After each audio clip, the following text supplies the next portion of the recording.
Mancing danau Maninjau keren abis. Ciu. Uban ini guys.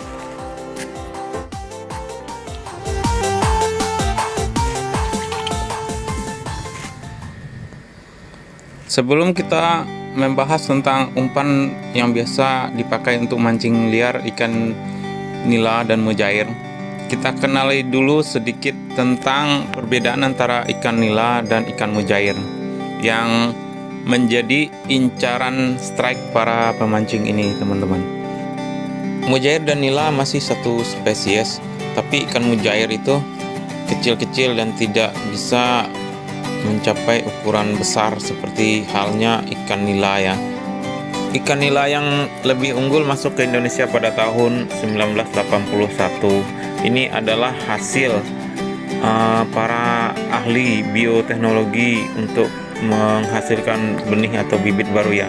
Di Indonesia sendiri ini juga sudah dikembangkan. Sejak tahun 2004 sampai 2014 saja Balai Pembibitan dan Pembenihan Hewan Ternak khusus ikan nila sudah merilis 8 jenis baru dari ikan ini ya. Makanya sekarang ini banyak ikan nila ini yang mencapai ukuran 1 kilo, 2 kilo, 3 kilo, 4 kilo, bahkan mungkin lebih dari 5 kilogram. Mantap bro. Sarah rehat. Pak Kumis maksudnya Allah. Pak Kumis, mantap anjir. Jeber itu, jeber. Udah, hasilnya. Hari ini juara ke-1 Pak Kumis. Mantap bro. Berbicara tentang umpan, orientasi kita langsung tertuju pada aktivitas memancing ya. Ikan nila termasuk jenis ikan omnivora yang memakan segalanya ya. Nah, di alam liar sendiri mereka juga sangat menyukai buah-buahan dan akan memakan buah-buahan yang lunak gitu ya. Dan sangat menyukai juga jenis tumbuh-tumbuhan atau sayur-sayuran yang segar itu. Bagi peternak ikan nila tentunya pakan utamanya adalah pelet. Semacam sayuran, buah-buahan atau sisa makanan manusia, bahkan rumput sampai ke alga itu adalah cemilan bagi hewan peliharaan mereka ya. Jadi cukup berbeda lah kalau kita bandingkan makanan yang disukai ikan ini saat dipelihara dengan makanan atau umpan yang harus kita siapkan ketika ikan ini berada di alam liar. Menduduki posisi pertama untuk umpan ikan nila adalah lumut.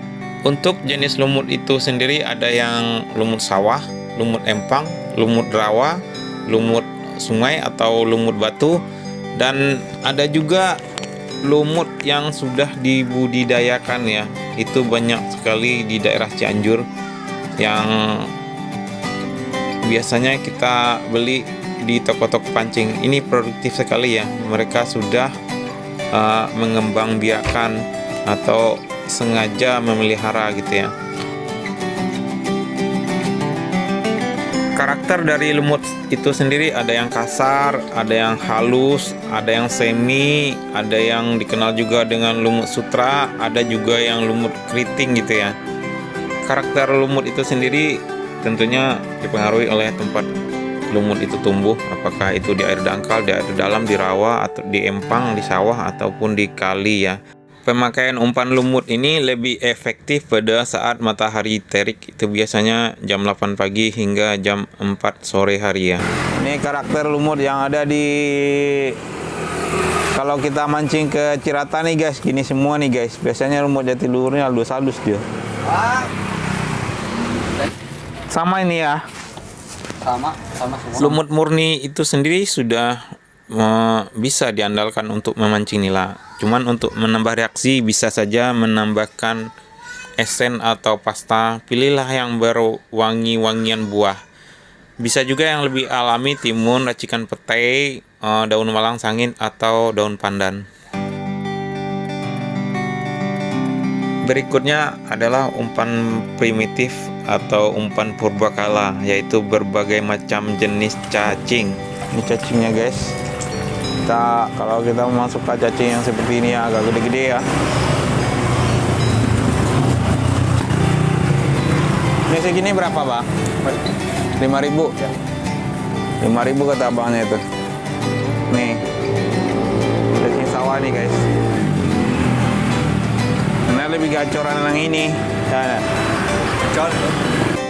Nah, umpan cacing ini sendiri efektif digunakan pada saat air berarus keruh dan jamnya itu jam 4 sore, malam hari hingga pagi hari jam 8-an ya. Antara cacing dan larva yang sama-sama dari umpan hewan, mungkin lebih jitu yang dari larva ini. Cuman kendalanya saat kita mencari atau mendapatkan umpan ini sangatlah sulit ya.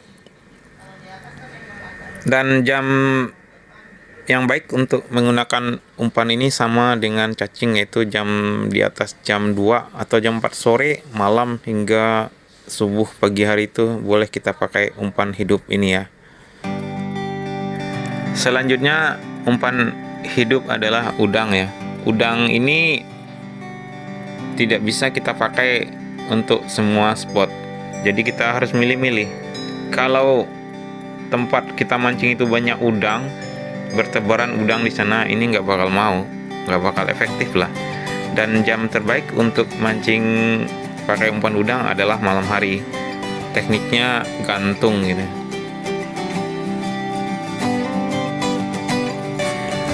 Umpan berikutnya yang paling klasik dan sudah sangat terbukti ya adalah pelet.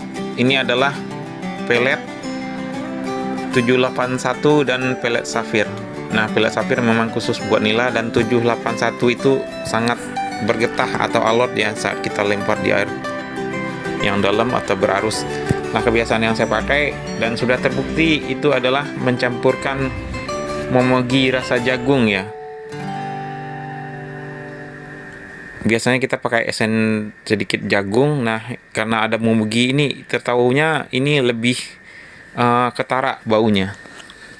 Aromanya itu lebih tajam.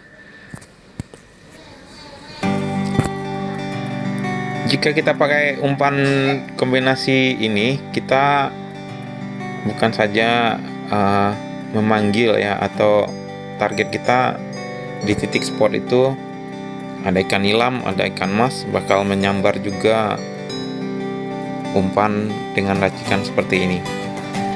2 momogi untuk 250 gram pelet ya. Kita haluskan momoginya, kita campur begitu saja, dan siap kita kasih air. Umpan pelet ini baik digunakan untuk 24 jam waktu memancing ikan nila ya.